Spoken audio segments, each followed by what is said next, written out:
Vous avez entendu parler beaucoup des réactions des chauffeurs de taxi face à la montée du mouvement Uber qui se fait quand même plus agressif. Uber qui cherche des locaux ici, qui veut s'installer, bien s'implanter au centre-ville de Québec, qui a aussi des offres compétitives en termes de courses de voitures. On ne peut pas parler vraiment de taxi, mais mettons d'accompagnement.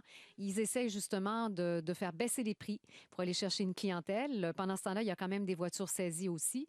Les chauffeurs de taxi ont décidé d'entamer un nouveau mouvement avec la révolte des taxis contre l'injustice. On veut vraiment une nouvelle vague de protestations affichée contre le service UberX dans la capitale. Il y a une rencontre prévue à 19 heures ce soir. On essaie de cibler les bons moyens de pression à utiliser parce que ce qu'on veut, dans le fond, c'est faire bouger le gouvernement. On veut enrayer pour de bon ce service de transport jugé illégal.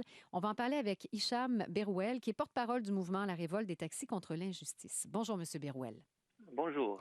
Alors, en gros, ce qui vous inquiète en ce moment, c'est que la valeur des permis de taxi, en plus de vos difficultés, la valeur des permis, selon vous, a commencé à chuter? Exactement. Ça, ce qui inquiète une bonne partie des propriétaires de taxis, que la valeur du permis sur leur fonds de pension. Mais c'est pas vraiment la raison pourquoi les chauffeurs vont manifester. C'est parce que c'est un service qui est illégal et qui est toléré. Puis, vous avez dit tout à l'heure en introduction que c'est des raccompagnements. C'est pas du raccompagnement. Uber offre exactement le même service que le taxi.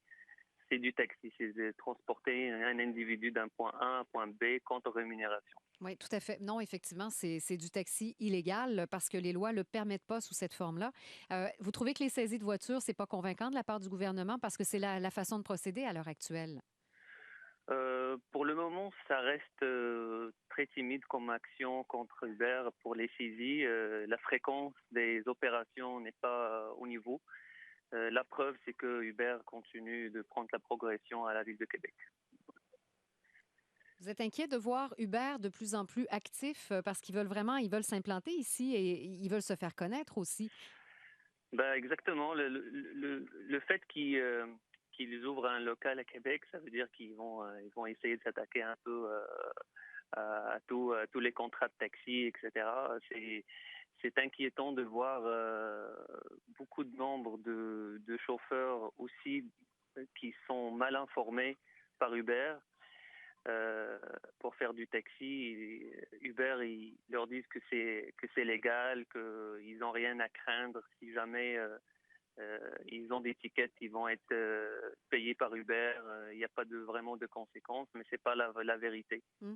C'est les individus qui font du taxi illégal. Et il y a beaucoup de conséquences qui sont engendrées par la suite, soit au niveau fiscal, que c'est considéré comme du travail en noir, et aussi au point de vue loi sur le transport, ils peuvent se faire saisir leur véhicule et se faire dématriculer leur véhicule par la commission des transports. Oui. Monsieur Berouel, dans l'article, il y avait un article dans le journal ce matin à propos justement de la baisse de valeur des permis. Il me semble que j'ai vu un exemple de quelqu'un qui essayait de vendre son permis, mais à perte. Est-ce qu'il y en a d'autres? C'est sûr que depuis l'arrivée d'Uber, ça crée un peu une instabilité dans le marché. Un chauffeur qui veut partir en affaires, acheter, si on veut dire, son commerce, qui est permis de taxi, il va attendre lorsqu'il va voir des personnes faire du taxi illégal avec leur véhicule, je veux dire avec UberX. Donc, s'il n'y a pas de demande, c'est automatique, ça fait baisser les valeurs de permis. Ce cas-là n'est pas isolé. C'est vrai que les valeurs de permis commencent à baisser. Hmm. Mais là, Et vous avez juste un cas là, pour le prétendre.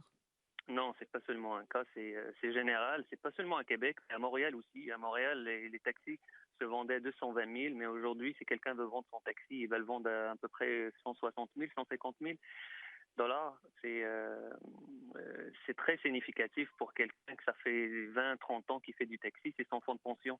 C'est comme si on demanderait à quelqu'un demain, vous avez plus de fonds de pension. Hmm. C'est pour ça qu'ils sont en colère, les chauffeurs de taxi. Oui. Qu'est-ce que vous pensez de l'étude? Vous en avez entendu parler de cette étude de Pierre-Olivier Pinault, c'est de HEC Montréal. C'est un article qui est paru dans la presse aujourd'hui et ce qu'il dit, c'est que la vraie menace contre les chauffeurs de taxi, c'est pas tant Uber que le parc d'automobiles qui arrête pas d'augmenter. Des gens qui éventuellement pourraient recourir au taxi ont plutôt deux, trois voitures, de plus en plus de voitures sur la route. C'est possible, oui, c'est une tendance qui augmente, le monde qui vont aller prendre leur véhicule au lieu de prendre du transport en commun ou d'autres moyens de transport. Ça peut peut-être jouer dans la baisse d'achalandage. Mais ça a toujours existé, puis on n'a pas de problème contre ça. Nous, ce qu'on demande, c'est de ne pas tolérer un service qui est illégal.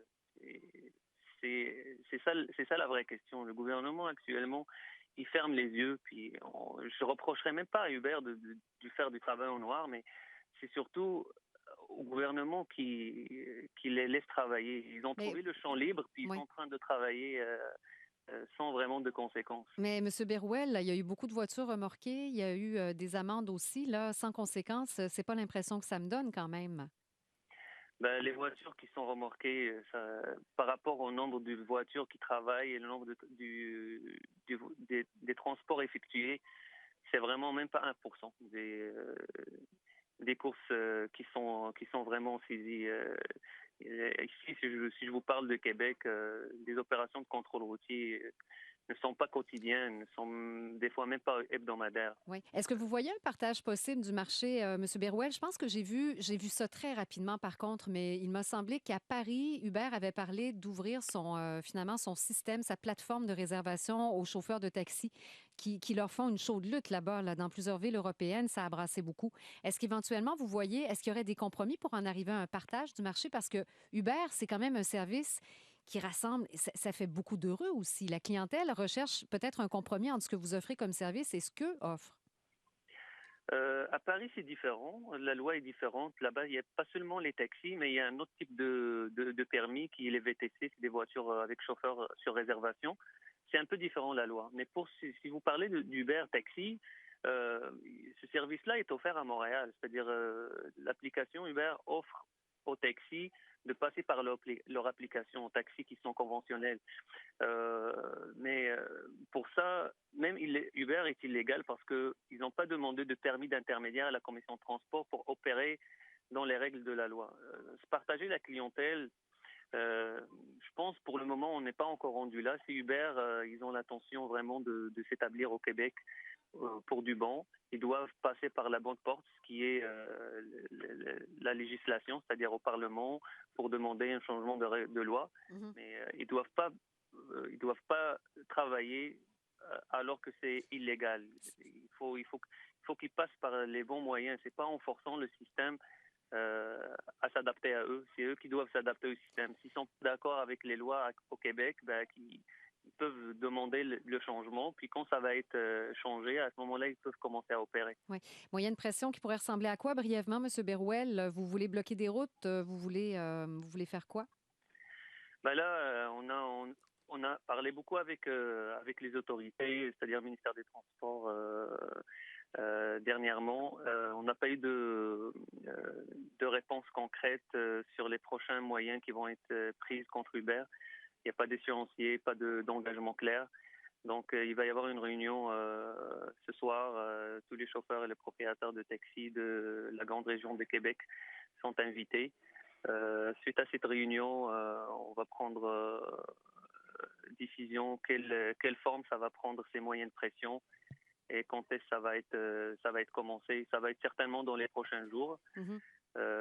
Quel moyen exactement, ça va être décidé un peu après la réunion. D'accord, M. Berouel. Bonne soirée. Merci, bonne soirée. Hicham Berouel est le porte-parole du mouvement La Révolte des taxis contre l'injustice. Alors, vous l'avez bien compris, ils ont une réunion ce soir à 19 h et c'est là qu'ils vont déterminer quels moyens de pression ils entendent adopter. Vous écoutez Radio-Canada cet après-midi. En ce moment, sur la rue Saint-Jean, c'est doux, hein, Valérie? -4 Oui, degrés. tant Avez-vous